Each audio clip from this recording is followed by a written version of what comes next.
ಇತ ನೂತನ ಸಿಎಂ ಪದಗ್ರಹಣಕ್ಕೆ ಮುಂಚೆ ಟೆನ್ಷನ್ ಶುರುವಾಗ್ಬಿಟ್ಟಿದೆ. ಸಿಎಂ ಕುರ್ಚಿ ಕದನಕ್ಕೆ ಬ್ರೇಕ್, ಕೆಪಿಸಿಸಿ ಪಟ್ಟಕ್ಕೆ ಫೈಟ್ ಜೋರಾಗ್ತಾ ಇದೆ. ನೂತನ ಸಿಎಂ ಪದಗ್ರಹಣಕ್ಕೆ ಮುಂಚೆ ಶುರುವಾಗುತ್ತಾ ಶಾಕ್. ಸಿಎಂ ಕುರ್ಚಿ ಕದನಕ್ಕೆ ಬ್ರೇಕ್ ಬಿದ್ದಾಯಿತು, ಆದರೆ ಕೆಪಿಸಿಸಿ ಪಟ್ಟಕ್ಕೆ ಬಿದ್ದಿಲ್ಲ.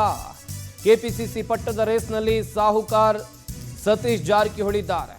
ಸತೀಶ್ ಜಾರಕಿಹೊಳಿಗೆ ಕೆಪಿಸಿಸಿ ಸಿಗದಿದ್ರೆ ಸಂಪುಟ ಲೆಕ್ಕಾಚಾರವೇ ಚೇಂಜ್ ಆಗುತ್ತೆ.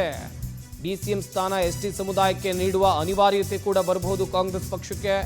ಕೆಪಿಸಿಸಿಗೆ ಬಿಕೆ ಹರಿಪ್ರಸಾದ್, ಈಶ್ವರ್ ಖಂಡ್ರೆ ಹೆಸರು ಕೂಡ ಈಗ ಚರ್ಚೆ ಆಗ್ತಾ ಇದೆ, ಮುನ್ನೆಲೆಗೆ ಬರ್ತಾ ಇದೆ.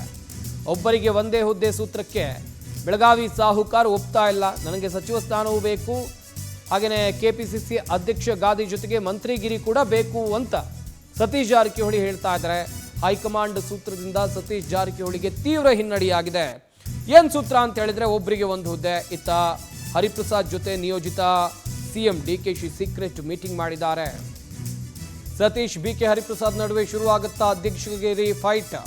ಸದ್ಯಕ್ಕಿರುವಂತ ಪ್ರಶ್ನೆ, ನಿಯೋಜಿತ CM DK Shivakumar silent game workout ಆಗುತ್ತಾ ಇಲ್ಲಿ? ನೂತನ ಸಿಎಂ ಪದಗ್ರಹಣಕ್ಕೆ ಮುಂಚೆ ಶುರುವಾಗಿರುವಂಥ ಒಂದಷ್ಟು ದೊಡ್ಡ ಮಟ್ಟದ ಚರ್ಚೆ. ಕೆಪಿಸಿಸಿ ಅಧ್ಯಕ್ಷ ಗಾದಿಗಾಗಿ ರೇಸ್ ರಾಜ್ಯ ಕಾಂಗ್ರೆಸ್ನಲ್ಲಿ ಇದೆ ಎನ್ನುವಂಥ ವಿಚಾರ ಎಲ್ರಿಗೂ ಕೂಡ ಗೊತ್ತಿದೆ. ಸತೀಶ್ ಜಾರಕಿಹೊಳಿ ಈ ಸ್ಥಾನದ ಮೇಲೆ ಹಲವು ದಿನಗಳ ಹಿಂದೆ ಕಣ್ಣಿಟ್ಟಿದ್ದಾರೆ. ಬಟ್ ಇದು ಸರಿಯಾದ ಸಮಯ ಪಡೆದುಕೊಳ್ಳೋಕೆ ಅಂತೇಳಿ ಪ್ರಯತ್ನ ಮಾಡ್ತಾ ಇದ್ದಾರೆ.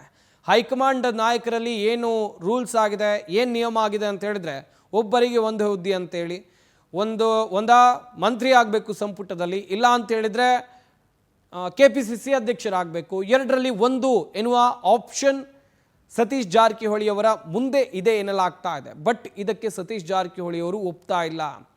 ಹಾಗಾದರೆ ಈ ರೇಸ್ನಲ್ಲಿ ಮತ್ತೆ ಯಾರು ಎಂಟ್ರಿ ಕೊಟ್ಟಿದ್ದಾರೆ ಅಂತ ಹೇಳಿದರೆ, ಬಿಕೆ ಹರಿಪ್ರಸಾದ್ ಅವರು.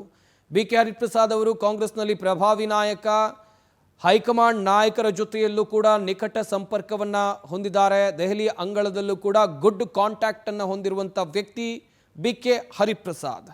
ಇವರ ಹೆಸರು ಕೂಡ ಕೇಳಿ ಬರ್ತಾ ಇದೆ. ಡಿಕೆ ಶಿವಕುಮಾರ್ ಕೂಡ ಬಿಕೆ ಹರಿಪ್ರಸಾದ್ ಅವರ ಜೊತೆಯಲ್ಲಿ ರಹಸ್ಯ ಸಭೆಯನ್ನು ನಡೆಸಿದ್ದಾರೆ, ರಹಸ್ಯ ಮೀಟಿಂಗ್ ಆಗಿದೆ. ಇಬ್ಬರು ಕೂಡ ಗೇಮ್ ಪ್ಲಾನನ್ನು ಮಾಡಿದ್ದಾರೆ ಎನ್ನಲಾಗ್ತಾ ಇದೆ. ಇನ್ನು ಕೆಪಿಸಿಸಿ ಅಧ್ಯಕ್ಷ ಸ್ಥಾನ ಖಾಲಿ ಆಗಿಲ್ಲ. ಡಿಕೆ ಶಿವಕುಮಾರ್ ಅವರು ಇನ್ನೂ ರಾಜೀನಾಮೆ ಕೊಟ್ಟಿಲ್ಲ. ಅದಕ್ಕಿಂತ ಮುಂಚಿತವಾಗಿ ಶುರುವಾಗಿರೋ ಚರ್ಚೆ ಇದು.